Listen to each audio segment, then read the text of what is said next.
The best in the business, Mr. Mark Goddard, about to get this one underway. 3 5-minute rounds if they need them.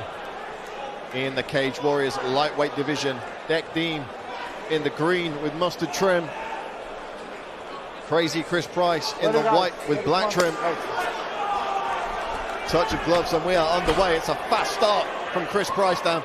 I mean, there's no surprise that Price is going to be looking to get this fight to the ground as quick as possible. Lots of submission losses on the record of Dec Dean and lots of submission victories on the record of Chris Price. And if I had to guess anything, I think there's going to be an attempt to get round to the back.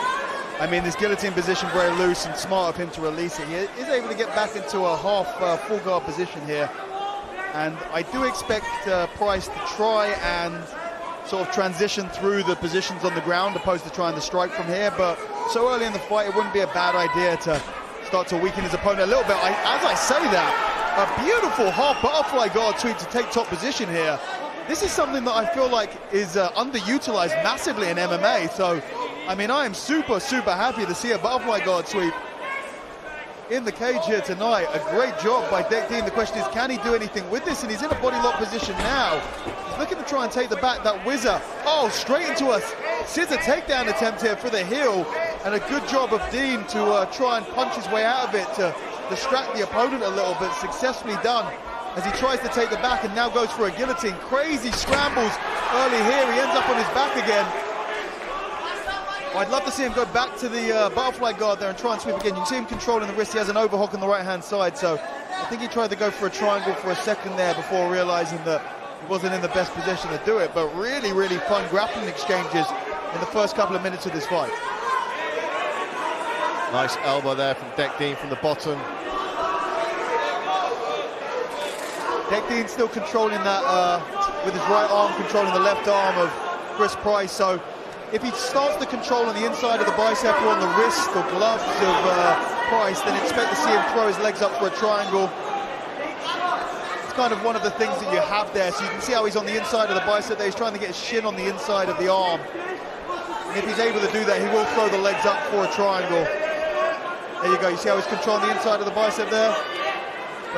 Chris Price pretty smart and aware that with his left arm controlled like that, there is a risk, so he's not going to be blasé about where he's putting that arm, and striking out position now as he hits a loose double under guard pass. Good work from Price here to get this cycle shot position. Knee on belly, he's going to step over into mount, and he does. Too easy a transition into mount there, immediately onto the back.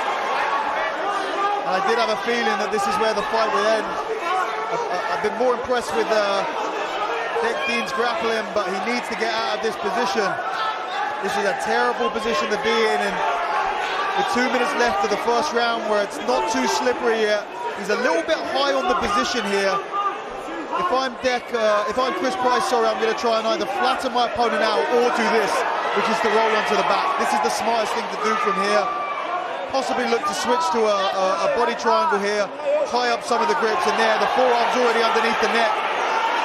He just has to try and release his arm. The crowd voluminous in their support of Chris Price here as he looks to get a grip around this neck. It's on. He's left the neck open, it's under the neck, and the tap comes. There's the submission. Chris Price gets his first victory on Cage Warriors. I did have a suspicion it would go that way, and you did see some great grappling exchanges from Dec Dean, but ultimately that back defense stuff is just not on point. Chris's arm came under the neck far too easily, and as soon as he saw the opportunity, it was done within seconds. And there's the Chris Price you know and love. Dan, I wonder maybe if there was a little bit of nerves, a lot of pressure on Chris Price's shoulders coming into this one. Talk us through the finish here, Dan. Talk a beautiful path to mount here. Yeah, there were many scrambles, and you know, like I said, I love to see that butterfly guard sweep, some offensive work from Dec Dean off of his back. But once he had his guard passed, the mount came very easily. The back control was very nice here, and the early back defense was strong. But then he exposed his neck. His neck was very high.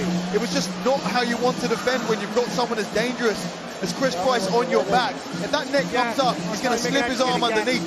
if someone's going to get under your neck, you have to make them work super, super hard for it. And it was just a little bit too easy. Chris Price grabbed it, and that was all she wrote. One more look at this guillotine choke. Rear naked choke, rather. And here's what the next gen corner thought of their man's performance.